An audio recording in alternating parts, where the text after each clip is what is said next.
Good evening, Facebook, YouTube, and Twitter. This is Rich again, back for the third and final video blog of the night for Saturday, May 30th, 2015, around 7:05 p.m. in Billerica, Massachusetts. Still a little warm out. Better to enjoy the sunshine, because for the next 3 days, there's not going to be too much sunshine in this area.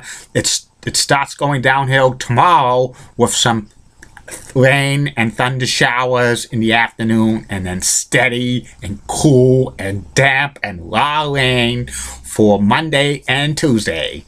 Some news to report.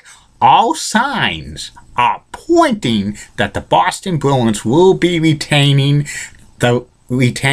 Claude Julien, the head coach, for the start of the 2015-2016 NHL season. This will be the 9th season Claude will be behind the Bruins bench. He needs 10 more victories to become the all-time Bruins winningest coach of all time, but there could be a possibility he doesn't break that record if the Bruins get off to us.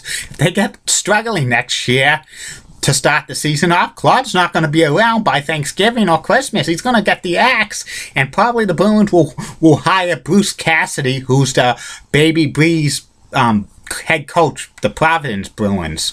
So that's about it on that.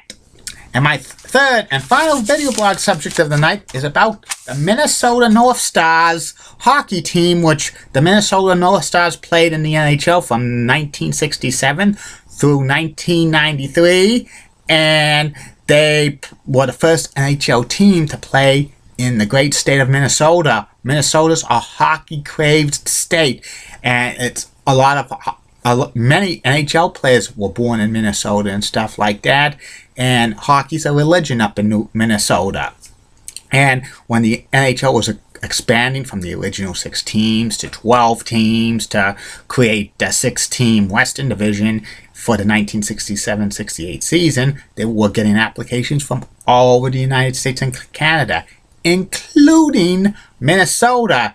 A group of investors, including Walter Bush Jr. and John Driscoll, formed a coalition with 9 other people, and they became the owners of the Minneapolis team.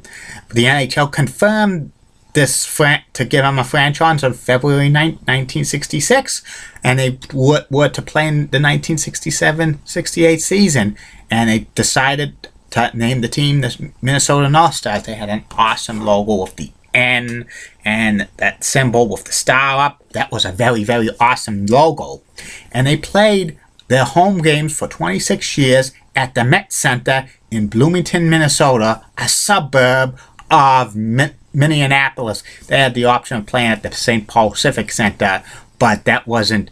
The owners of the North Stars wanted their own arena. They started playing in 1967-68, and in the Western Division of the NHL, and they didn't do too much winning the first few seasons. Tragedy struck in January 1968 when one of their players, Bill Masterson, suffered a serious head injury and during a game, and a few days later he passed away and he was the only player in NHL history to die while sustaining injuries at a game. They named the Bill Masterson Award after him and stuff. And some of the early stars for the Minnesota North Stars were goaltender Lauren Gump-Worsley, Ted Harris, who was the captain, Bill Goldsworthy, Barry Gibb, J.P. Parisi, Lou Name, and others. The Minnesota North Stars had serious attendance issues, even though they were in the hotbed of hockey and stuff. And the team consistently lost season after season, but they made the playoffs a few years because they were in the Western Division, and they were all expansion teams, so they made a couple of runs, just like the Stanley Cup semifinals and stuff like that. And in 1972, the Minnesota North Stars faced competition because the WHA put a team in St. Paul, called them the Minnesota Screaming Eagles, and that disrupted that cut into the attendance for the Minnesota North Stars as well and stuff. For several years, the fans were split, going to North Stars games and going to Fighting Saints games. Eventually, the Fighting Saints folded in 1976, but the Minnesota North Stars were hemorrhaging money like crazy and stuff. They were in danger of folding. In 1978, the Minnesota North Stars merged with the Cleveland Barons, who were another struggling NHL team, and they got new ownership. The Gunn brothers bought the Minnesota North Stars, and this is when the Minnesota North Stars had so much. The greatest success in Minnesota was like the late 70s, early 80s, when they got Bobby Smith, Steve Payne, Dino Ciccarelli, Brian Bellows, and Don Beaupre in gold. And this is when the Minnesota North Stars had several successful runs at the Cup. 1980, they made it to the Stanley Cup semifinals. 1981, they made it to the Stanley Cup finals, but they got bounced by the New York Islanders.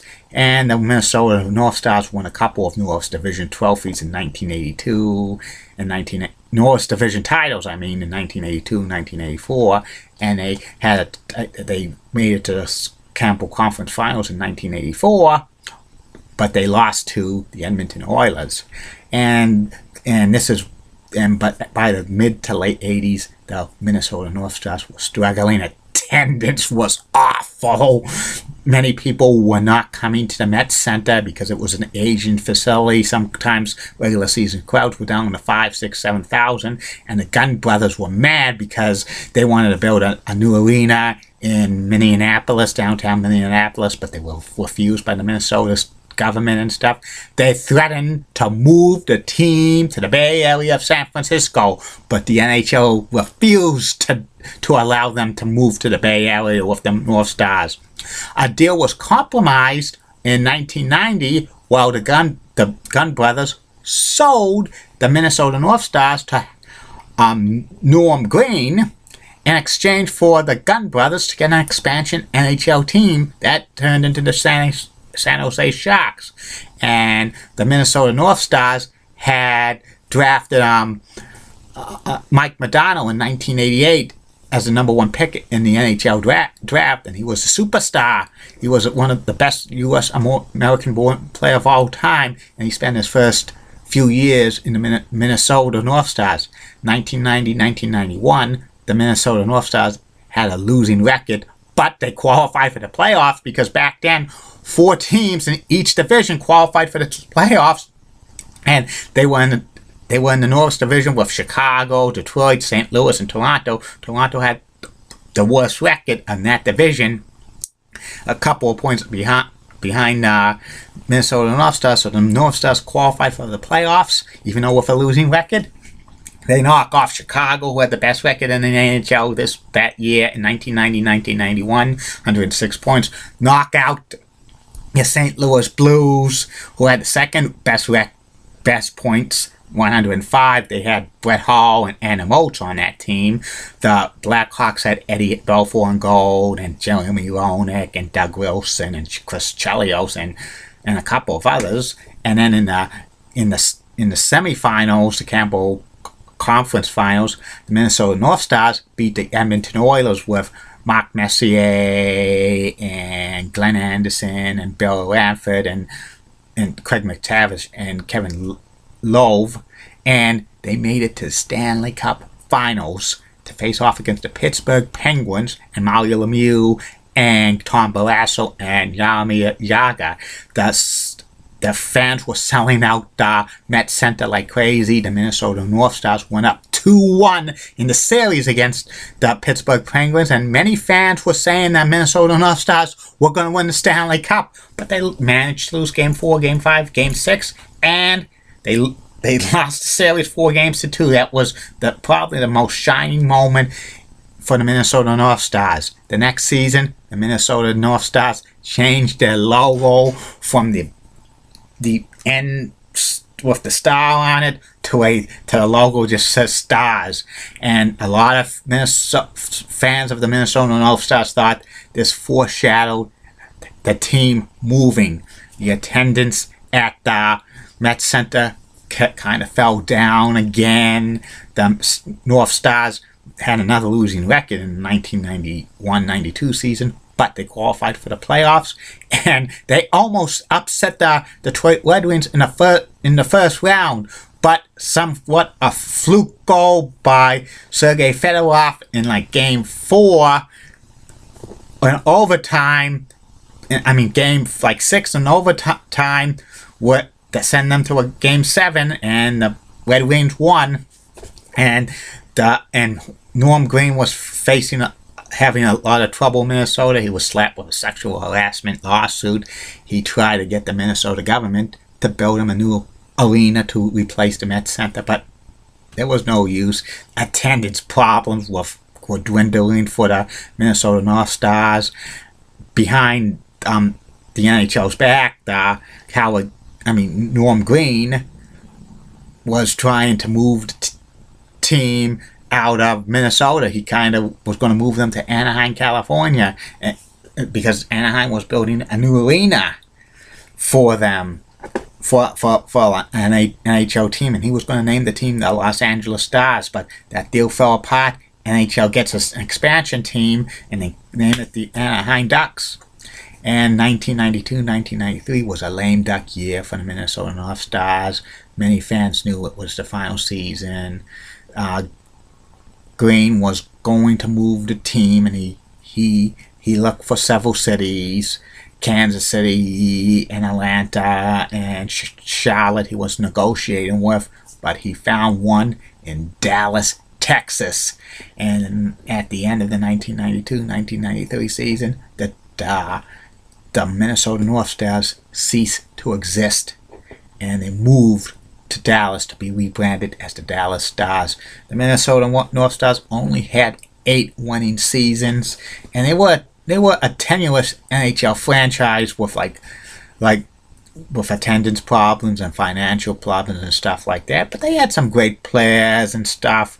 They had a few great players. Mike Modano became a Hall of Famer, Dino Ciccarelli, Brian Bellows, and a few others and stuff.